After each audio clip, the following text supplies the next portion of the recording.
Okay. All right, great. Well, thank you so much to the organizing committee for inviting me. This is what a great pleasure to be here with you today. And this topic of popular voices is so in line with the work that I think about all the time. And I'm really looking forward to discussing this work with you. What I'm going to talk about today is it's new research for me. It's building on research that I've actually spoken about at the conference before. So I'll speak quickly about that, but I'm going to get into some new stuff today. And so this is all very experimental, and I'll appreciate your feedback on this as we go.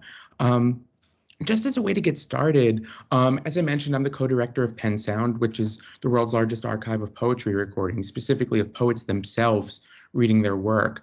And we've been doing it for almost 20 years now. I can't believe it.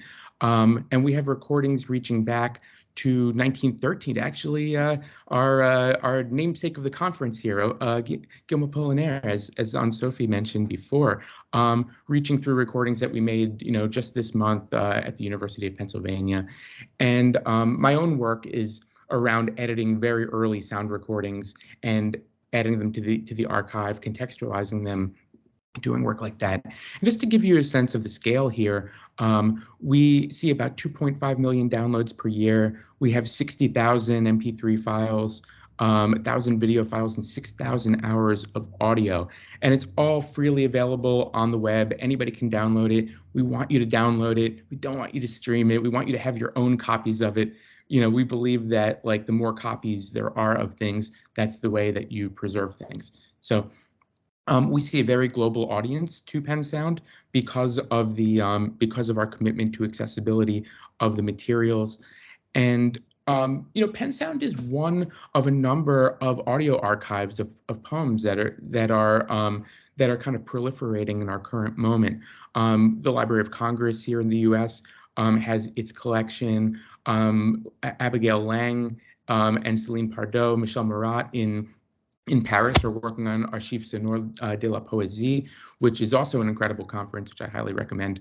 And Spoken Web is a Canadian poetry audio archive, the Archives de la Parole in Paris, and it goes on and on. So the point I want to make is that we have unprecedented access to huge, I'm going to call them data sets.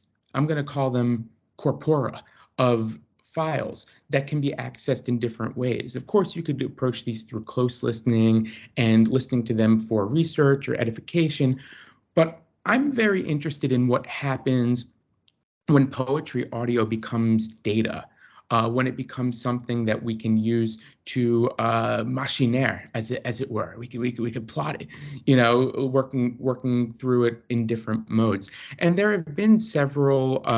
There's more and more research happening in this area. I include some examples here on this slide. My own work on machine-aided close listening. Margaret MacArthur's work on so-called poet voice, which we can come back to that if anybody's interested in that. She works to prosodically define the voice that American poets do in the dominant sort of style of American reading.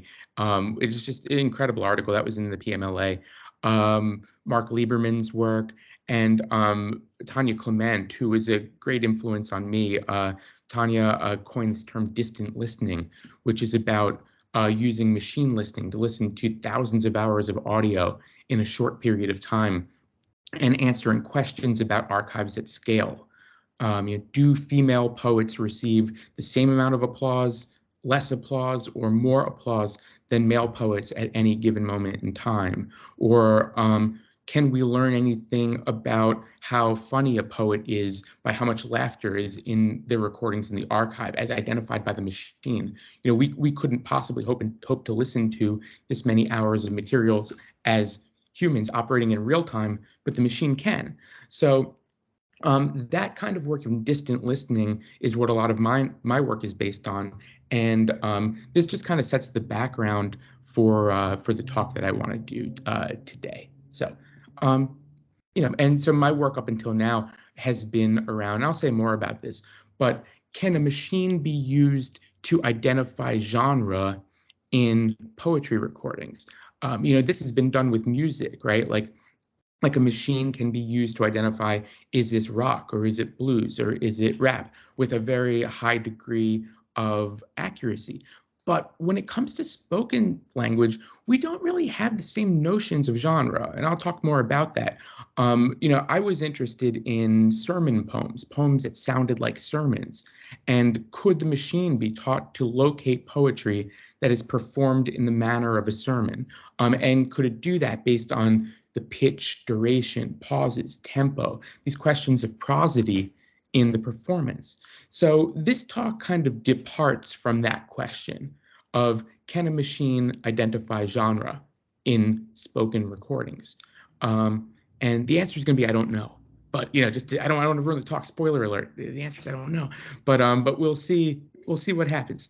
So here we go. I'm going to start with a disclaimer.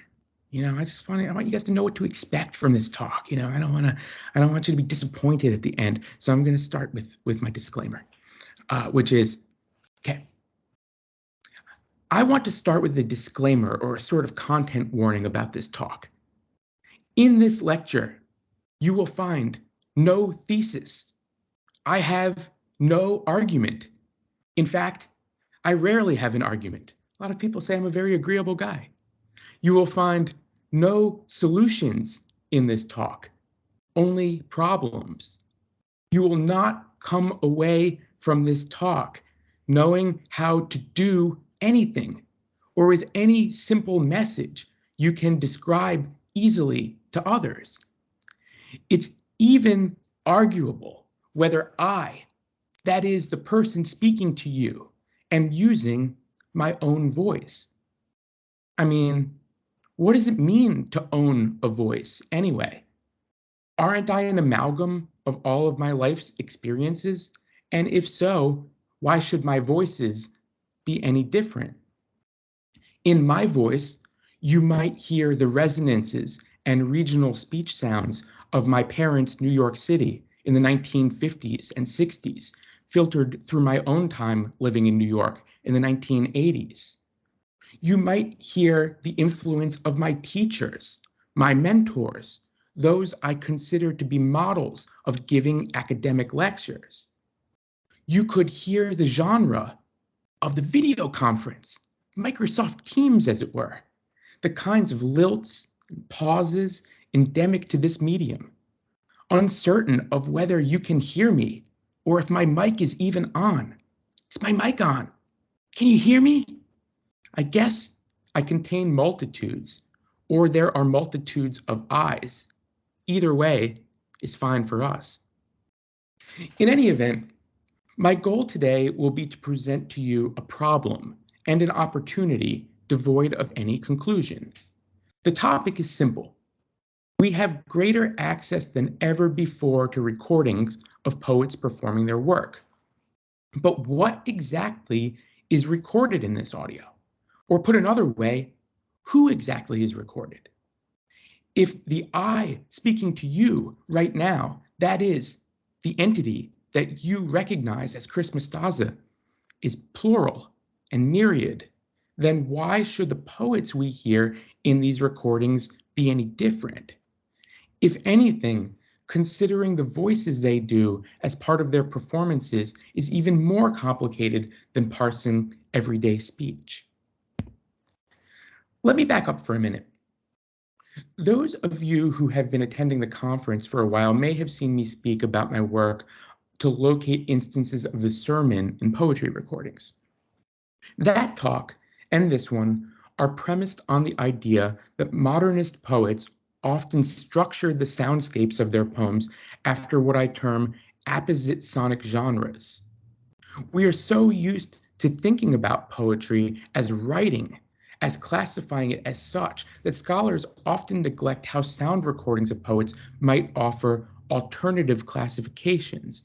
And so I give you an example on this slide here where, oftentimes we think about modernism in these sort of conceptual genres that follow either from writing or from content or from themes, such as the high modernism or proto-postmodernism, et cetera, et cetera. But we could organize them in different ways. We could organize it by saying, what about poems that sound like vaudeville or plays? And that's something that Laura is very interested in. What about poems that sound like sermons, like political speeches, which I'll talk a little bit about today, or poems that sound like stand-up comedy? The voices that are being done could be used to organize, not just the writing or the so-called content of the work. In my previous papers, including the one that will actually be in the next printed volume of Plotting Poetry, which I'm very excited about, I looked at how the great poet James Weldon Johnson embodied Black preachers of the early 20th century in his poems. Of course, Johnson is doing so explicitly. He cites his connection to the preacher, the Reverend A.W. Nix, and preachers like him in his statement of poetics.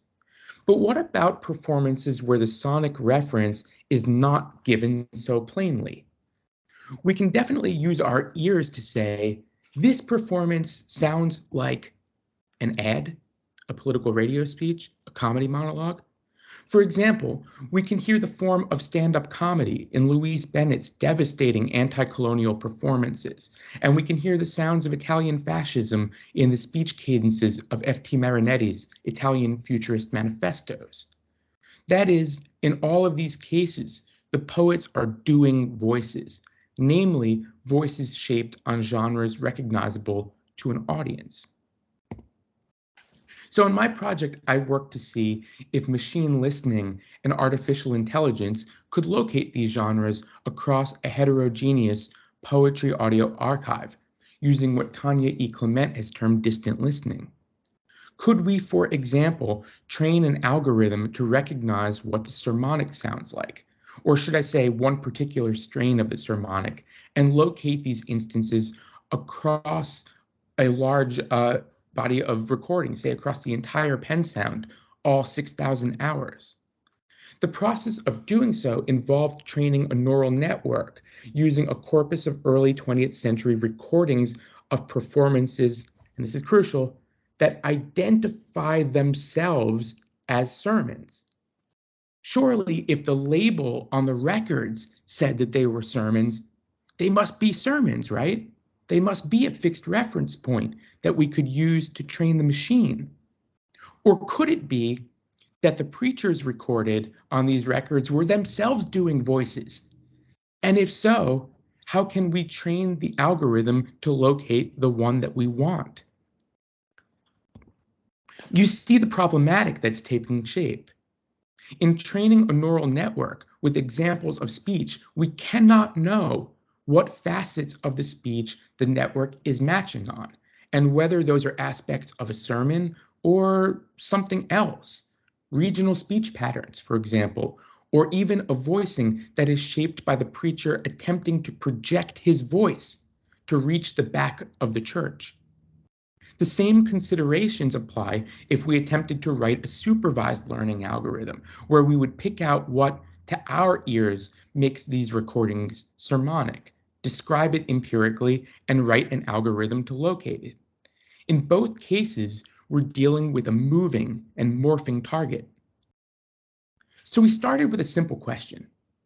What and whose voices are recorded in any given recording of poetry? And we come to an ostensible impasse. Where does one voice end and where does another voice begin? Given that I do not have an answer for you, I was hoping you could tell me in the Q&A. You know, at that time, we'll open it up and then you guys could tell me, where does one voice end? Where does another one begin? Because I do not know. But for now, let's aimlessly wander around the notion of voices in literature and how we might think about its application to poetry, audio, and everyday speech. Okay, voices. What do you think about when someone mentions the voice in literature? So often, this singular term is used to describe something about the written style of a work. One could imagine an MFA seminar where the topic is finding your voice. You know, I don't know what voice means. I'm not sure. So I did what any good scholar would do, and I Googled it. So let's get the authoritative answer from Google. Here we go. In literature, voice refers to the rhetorical mixture of vocabulary, tone, point of view, and syntax that makes phrases, sentences, and paragraphs flow in a particular manner. Huh, that's disappointing. Sentences and paragraphs? What about utterance? What about phrasing? What about tempo? What about prosody, timbre, or other dimensions that would suggest spoken language? In other words, when you hear people talk about voice, it's usually a metaphor. There usually are no spoken voices when we're talking about voice. Only what we might constitute from printed characters in our minds, read through our own identities and imaginations. And of course, some of the most important scholars of the 20th century grappled with the nature of this metaphorical voice and its reception, including T.S. Eliot, Saussure, Bakhtin, Derrida, and the list goes on. But I would argue that this is a technological problem rather than a philosophical issue. It would be best to call your IT person rather than your philosopher, rather than your ontologist or epistemologist to get help with this issue. There are conversations are premised on the fact that print was perceived to be dominant for the majority of the 20th century. But the coeval rise of sound recording and access to it slowly eroded that reality until today, anyone can make their lived spoken voices available using only the phone in their pocket. In an era before easily accessible sound recording, poets worked to score the sounds of their free verse works to the printed page. Consider Charles Olson, who spoke about the typewriter as a device for musical scoring of text. He says, quote, "For the first time, the poet has the stave and the bar the musician has had. For the first time, he can, without the convention of rhyme and meter, record the listening he has done." Listen to that. The poet, in writing the poem, is making a recording of his own listening to his own poem. So the poem is a sound recording to start with. And the printed, and by that one act, indicate how he would want any reader, silently or otherwise, to voice his work. In other words, poetry exists first as sound, as the author's voice, and the printed page is a sort of like low quality sound recording of sorts. In the absence of an audible voice, it will have to be good enough, and some performance instructions might help to make this sheet music to be interpreted. But it would be better if you could hear it with your own ears, directly from the poet. All of this changed with the rise of literary audio, which picked up steam during the mid-century and crescendoed from there on. In fact, as a corollary to our topic on popular voices, I will mention that the first American poetry audio archives were actually made in linguistic speech labs, whose primary purpose was the study of dialects via human subjects research. And while these archives created some of the earliest or only recordings of the most eminent modernist poets like T.S. Eliot, James Weldon Johnson, Gertrude Stein, their primary purpose was to record speech samples of everyday Americans. And I show you here on this slide the speech lab recordings, which is really the focus of my book, and about how these poets would come to Columbia University and they would go into a speech lab and they would make these important recordings. But the majority of the recordings made were of everyday Americans, and the researchers were just interested in how they spoke, their regional dialect, their regional accents. Here's an example of the kind of recording that was mostly made in these labs. Oh, sorry. My father came from Richmond, Virginia, and my mother from Philadelphia. I moved to New York at the age of 5 and went through the ethical culture school from the primary up through high school. Then I attended Vassar College for 2 years and am now at Barnet. And just as an aside to that, these speech researchers would often have them as part of these recordings actually read a poem that was especially designed to have them say different vowel sounds so they could compare their speech to other people. So in my book, I talk about the long relationship between linguistics and poetry, and that goes all the way back to the beginning of sound recording in Europe, in Paris, in Vienna, in Berlin. Talk more about that if people are interested. But I just wanted to mention this quickly, just because I think it's very relevant to everything we're talking about. So in the rise of literary audio, in contrast to the metaphorical voices of writing, we are presented with mediated representations of embodied voices. I wouldn't dare say real voices, because I know you would take me to task for that in the Q&A, but maybe realer voices? Okay, how about voices you can hear with your ears? Voices that cause your eardrums to vibrate as disturbances from air pressure? It's like the difference between sheet music and a concert, or it's like the difference between a libretto and an opera, or like, I'm trying to be literal here. None of this is a metaphor. You know what I mean. Do you know what I mean? Okay. But as we spoke about, and much to the chagrin of my empirical aspirations, every voice is plural. So what I would like to do for the duration of this talk is to try to enumerate some of the voices present in any one poetry recording, backgrounded performances of identity and social situation that I refer to here as surplus inscriptions, to suggest that they exist beyond what many would be considered to be a part of the poem proper. But I would argue that these murmuring, polyphonous voices come together to create the sonic form of a poem, spoken by a multitudinous author and received by an equally complex listener. Okay, here we go. 1. Personal and literary influence. It's no secret that we can come to inhabit the voices of those closest to us. I often ask my students, do you ever say something and then immediately after think to yourself, I sound just like my mother? I don't mean the particular voice, the particular word choices, but rather the pronunciation, the tempo, the phrasing, the intonation of those words. As this concept of subconscious imitation relates to poetic performance, we can often hear aesthetic lineages performed as sound. Perhaps the most curious case of this phenomenon is between William Butler Yeats and Ezra Pound.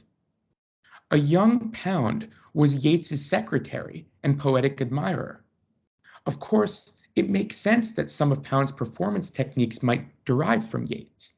But how much of an imitation is flattery or homage, and how much is just weird? Yeats is recognized as one of the great Irish poets, and Pound spent his formative years outside of Philadelphia at the University of Pennsylvania, where I teach. He later became known as perhaps the quintessential American expatriate poet, residing in England and Italy until his ignominious extradition to the US on the charge of treason. Let's listen to an early recording from Penn Sound. This is Yeats performing his iconic The Lake Isle of Innisfree, recorded in 1936. I will arise and go now and go to Innisfree, and a small cabin build there of clay and wattles made. 9 bean rows will I have there, a hive for the honey bee, and live alone in the bee-loud glade. The voice is sonorous, mellifluous, wistful.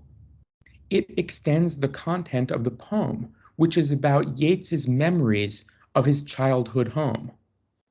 It is about memory and its relation to presence and lack.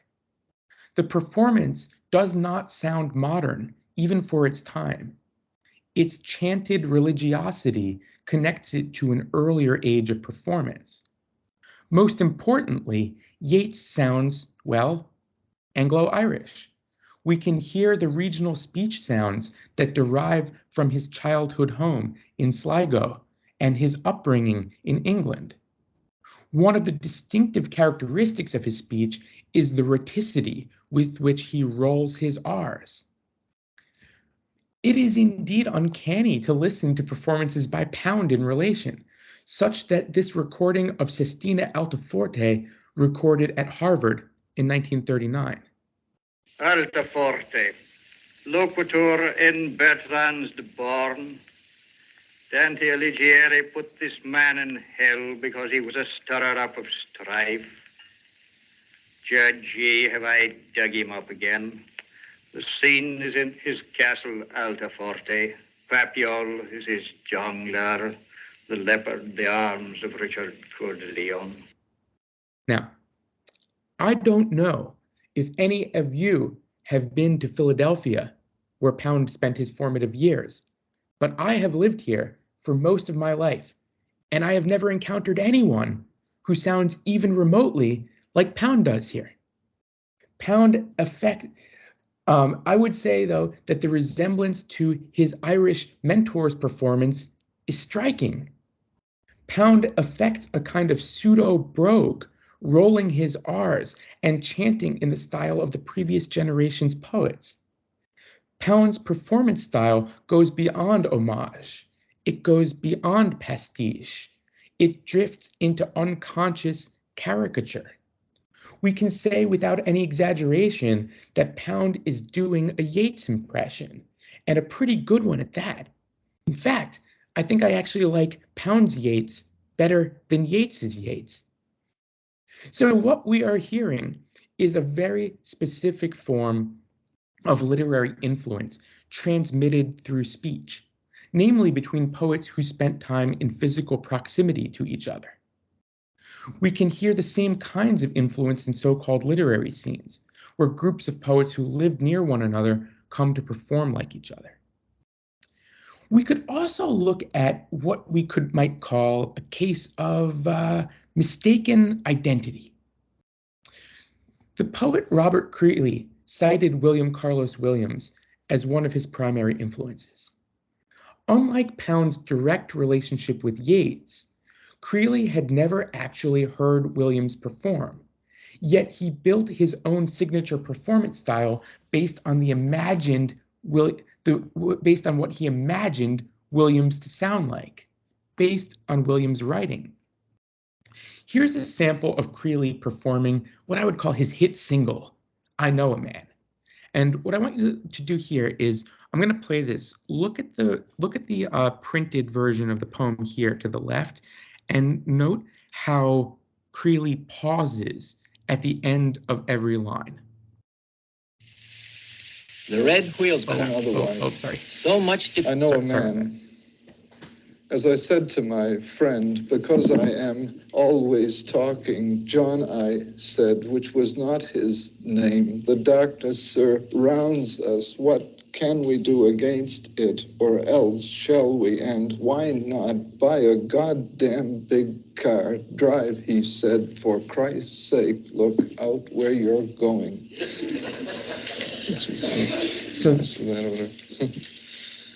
Or this is one last of the. So the story goes that Creeley, so influenced by William Carlos Williams and his writings on the variable foot and syntax rupturing line breaks, look how visually similar the two poets' poems are, was sure that Williams must have paused at the end of every line. Why lineate a poem as such if he didn't? Well, he didn't. Let's listen to Williams perform. The red wheelbarrow. So much depends upon the red wheelbarrow, glazed with rainwater beside the white chickens. Williams reads straight through the enjambment in this 1942 recording of his famous The Red Wheelbarrow. Creeley had never heard the sound recordings of Williams performing and was influenced by an imagination of a voice, Williams' voice. a metaphoric voice from writing. This is an impression of a style that never was, yet this attempt to copy made something new. Much more could be said about the topic of personal influence, but in the interest of time, let's leave it at this. One of the surplus inscriptions in the Poetry Audio Archive is that of aesthetic and personal influence. So we just spoke about Pound appropriating Yeats's identity as his own. The notion of regionality and place is often foregrounded in modern poetry, again with varying levels of, dare we say the word, I'm going to say the word, authenticity.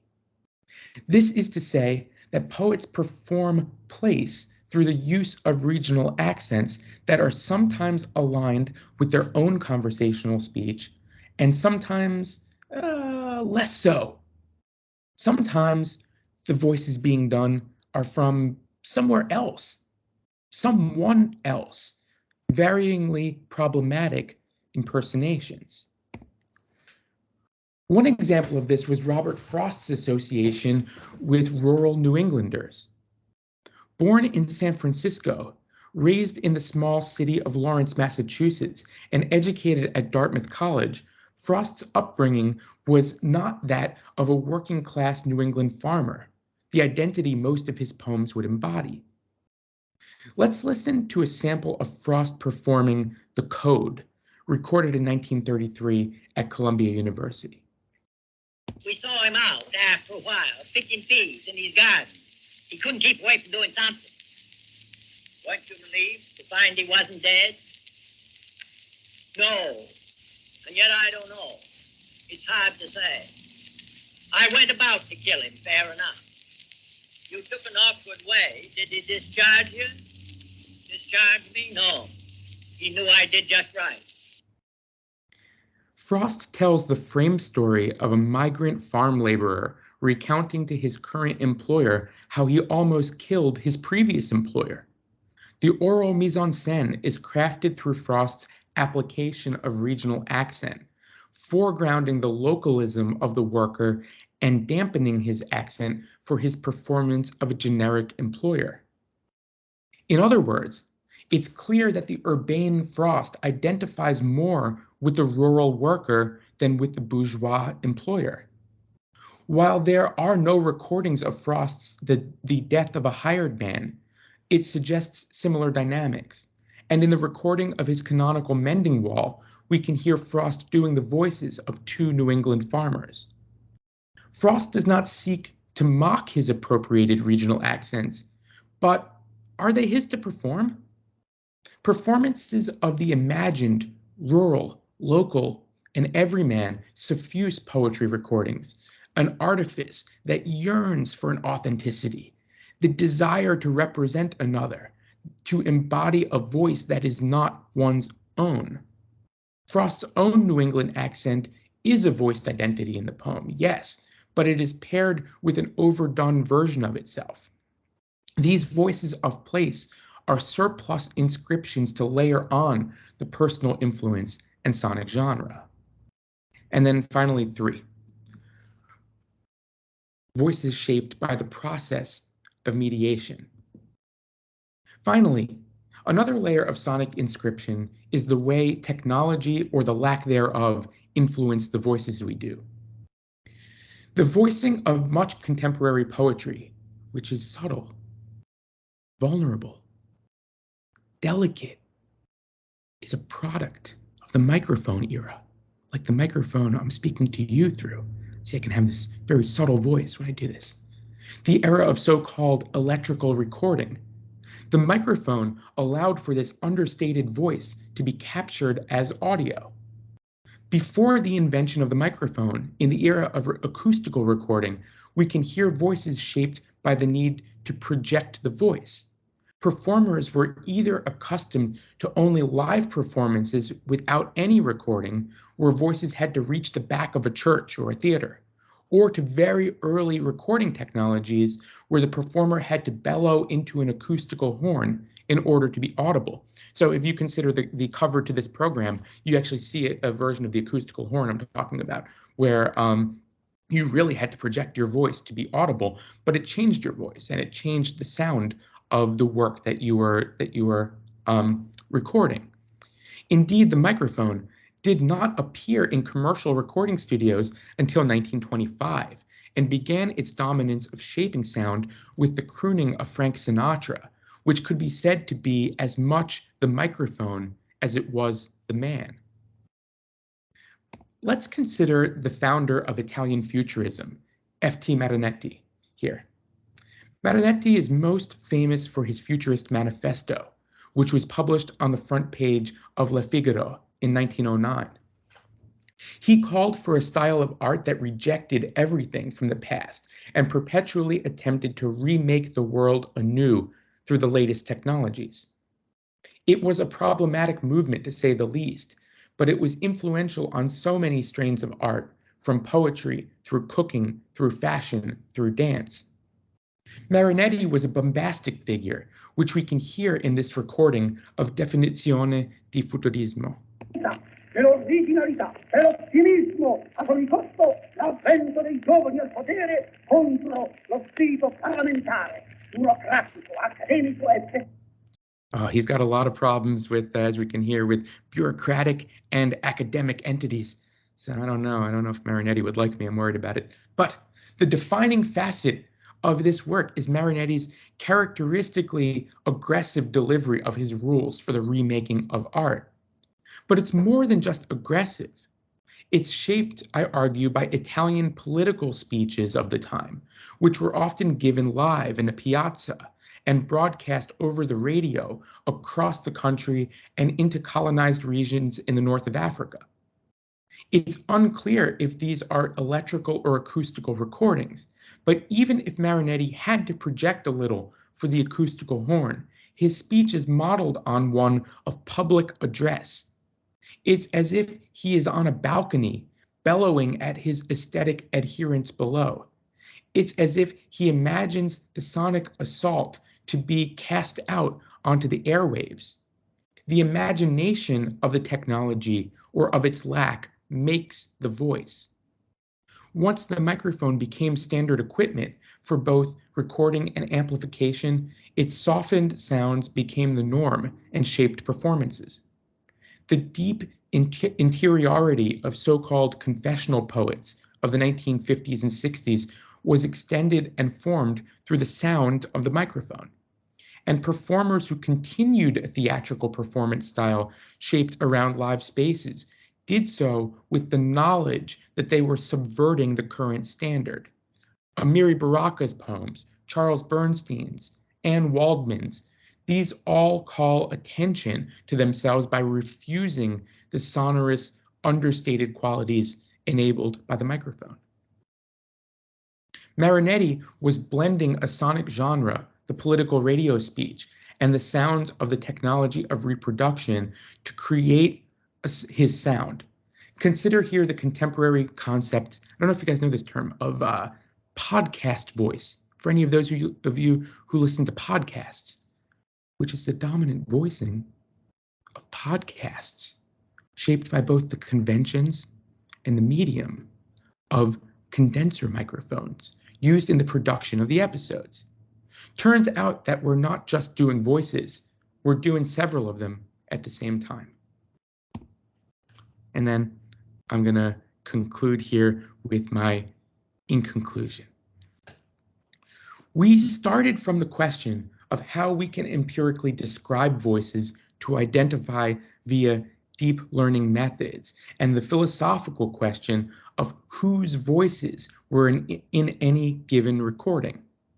Recordings of Frost contained performance. Okay, oh, sorry. I messed it up. I'm gonna do it again. Is this being recorded? Recordings of Pound contain his impression of Yeats. Recordings of Creeley, an imagined mentor. Recordings of Frost, performances of regional and socioeconomic differences. Recordings of Marinetti, a political agenda and a medium for disseminating it. How can we identify what voice is being done if multiple voices are being done at the same time, overlapping, intertwining, echoing, canceling, amplifying each other at various points? Or can a voice be separated, described with prosodic vocabularies, and algorithmically identified? Well, here's the answer you've all been waiting for the last 40 minutes or so. Okay, so you guys ready? Okay. Well, beats me. I don't know. I have no idea. When I started this project, I just wanted to find recordings that sounded like sermons. But now I'm not so sure what it is or who it is the machine is finding when it clusters similar recordings. But at the same time, I think the problems with this method are more interesting than any solution it could ever provide.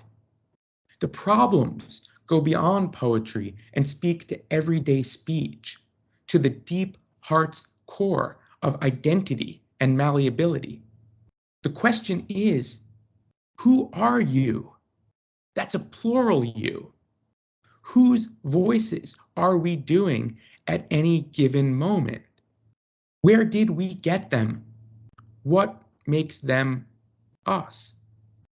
It calls into question the very notion of authenticity or a singular self. We perform our identities all day, every day, as Irving Goffman argued. So why should performance or artifice be seen as something, well, artificial or insincere? It would be insincere to suggest that there is a singular self outside of performance. The only question then is, what is the nature of the performance? Amiri Baraka may have put this best. Here are some lines from a poem that is speaking about how Black college students are interpolated via biases in education. Baraka's lines could also be applied to the interpolation everyone undergoes perpetually in everyday life. There it is, quote, "Who are you listening to me? Who are you listening to yourself? How do you sound? Your words, are they yours? Check yourself. Learn who it is who is speaking. You might be surprised." Thanks very much.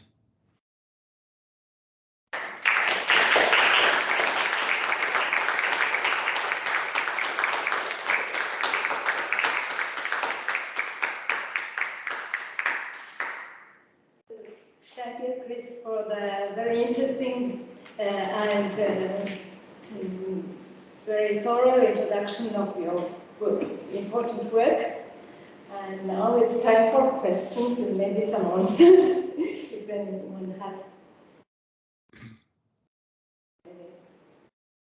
I'm sure you all have. So please. Thank you very much, Chris, for your inspiring talk. Tony Bernhard from University of Stuttgart. I've only two small remarks. First, Ezra Pound, the voice example by Ezra Pound, where you analyzed that this is not a Pennsylvania English. It's true, it may be true. I've some idea or some assumption. Could it be that Pound here in this recording imitates Italian? Starting with the alto forte, this alto forte is pronounced in a way like only an Italian speaker pronounces alto forte. Then into textuality, to Dante, etc. Could be this was an idea that I had, that maybe it's an artificial making poetry with English, with American English connected to Italian sound, maybe. And the second remark, you pointed to this, in my eyes, very important formula: microphones make speakers. I think microphones are absolutely undervaluated in sound studies and in voice studies during the last years. But technology creates difference between the eye, the authenticity, and the technical possibility. And I think it's very important to point not only to history of technology, but also to history of microphones. So I find it absolutely important to point to microphone techniques and technologies. Thank you. Thank you very much for both of those great points. Those are you're exactly right on both. As for you know, he was very much a proponent of a kind of global style of speaking. Like if you read his books, like he'll say things that are kind of ridiculous in a way. Like he'll say, you know, this book is really for people who are fluent in English, French, Chinese, and another language. But for the rest of you, I'll do my best. You know, it was a kind of a weird, move. So you're right to point to he's definitely doing a kind of like a multicultural sort of sound with what he's doing. But at this end, you're also right to ask the question of to what degree does his performance extend that poem that we're listening to? That's crucial. And not just sort of be a genre that makes multiple poems sound the same. One thing I would say, though, is with Pound is if you listen to other recordings of Pound, we actually have the collected Ezra Pound recordings in Pen Sound. You'll find him doing that voice in almost all of the recordings at that recording session and at others. So and also even earlier recordings like the recordings that were made of him by the U.S. Military, believe it or not, these were the recordings that were used to charge him with treason. He always has that sort of voice, and I think that like he does tailor it a bit to the poem, but like it's a kind of overarching voice he likes to do in a lot of his work.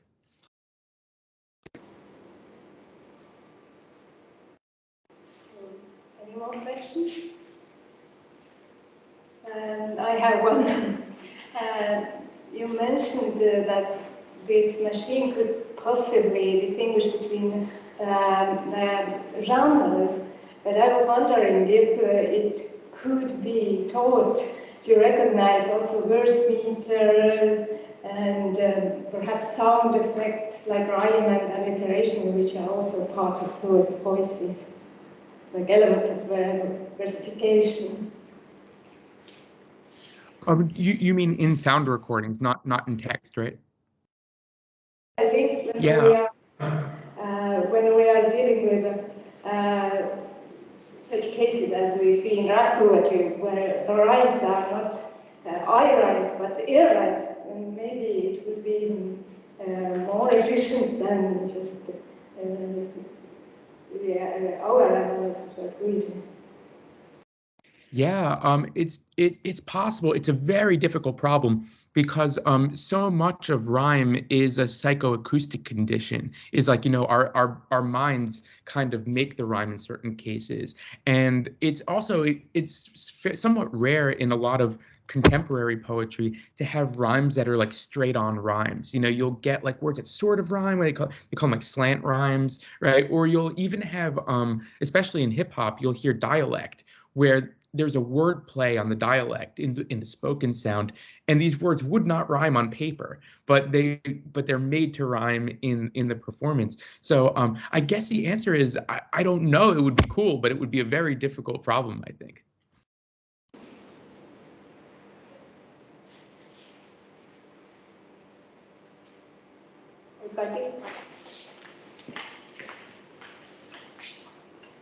Thank you so much. I began kind of wondering when your machine was grouping those kind of different kinds of audios on base of different things, what did actually happen? I would just, if you would want to just explain a little bit more what actually happened when the machine was going through all these audios. It would be interesting. Sure. So what we did was my research assistant and I built a corpus of early 20th century sermon recordings, and we chopped them up into like speech utterances was the first way that we did it, and we trained the neural network on those, and then we ran it first on recordings that we believed to sound like sermons, and we looked at the various correlations in different phrases, and then we started to mix in different kinds of recordings that, like, you know, did not seem like sermons to us, but we wanted to see what the machine would do.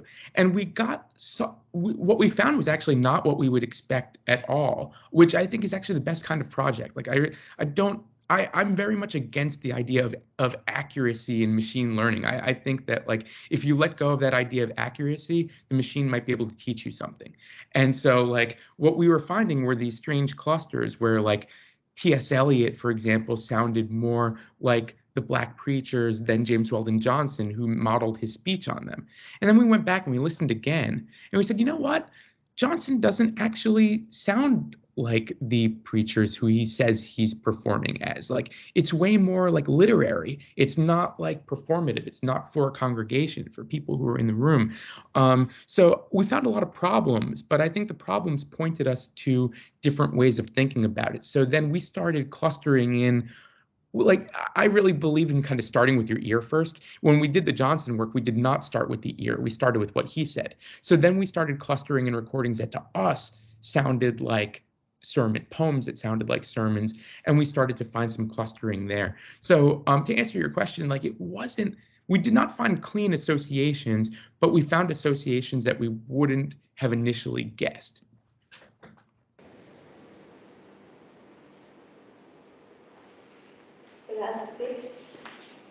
Yes, thank you very much, Chris, for your intervention. I thoroughly enjoyed it.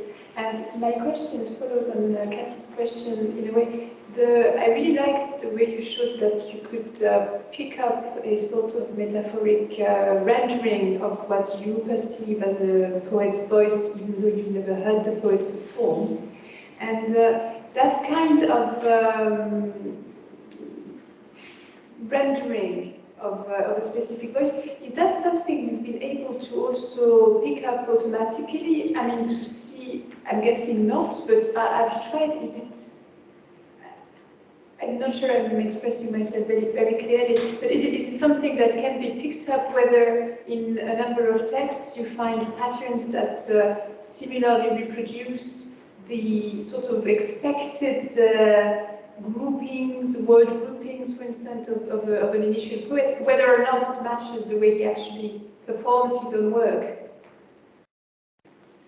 Yeah. Oh, I see. So that's interesting. So like with like the case of William Carlos Williams, could we kind of compare the printed page to? Yeah, that's a great question. I mean, you know, so few poets, at least in the traditions that I know about in kind of contemporary and modern United States poetry in the era of free verse, so few poets actually have their pages correlate to their performances, that, like, you know, you point to the ones where you can, because they're kind of anomalies in a way. Like when you take Creeley or James Weldon Johnson or Charles Olson, who are people who are actually saying, I'm going to use the line break in this way. It's something special and odd in a way. Whereas I think in most poetry, you would find people reading through the enjambment, you would find them pausing, like the way that you might pause in everyday speech. You know, so much of contemporary poetry in the U.S. is interested in being modeled on the vernacular and everyday speech. So the kind of the way people pause tries to sound conversational often. So I guess the way that I oftentimes think about it is that the printed poem is a visual work of art. It's like a painting. It's like something you look at to see the way that words are arranged in space and to find one syntactical order of things.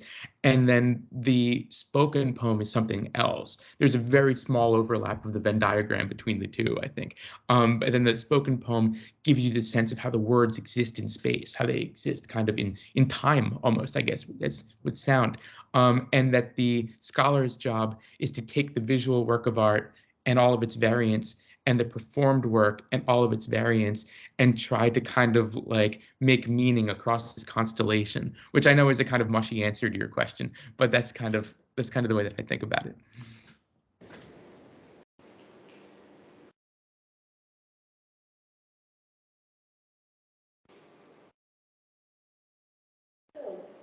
Seems that we have no more questions and no more answers. So thank you again, Chris, for this very illuminative speech. And I think Mari will say something about the continuation of this event.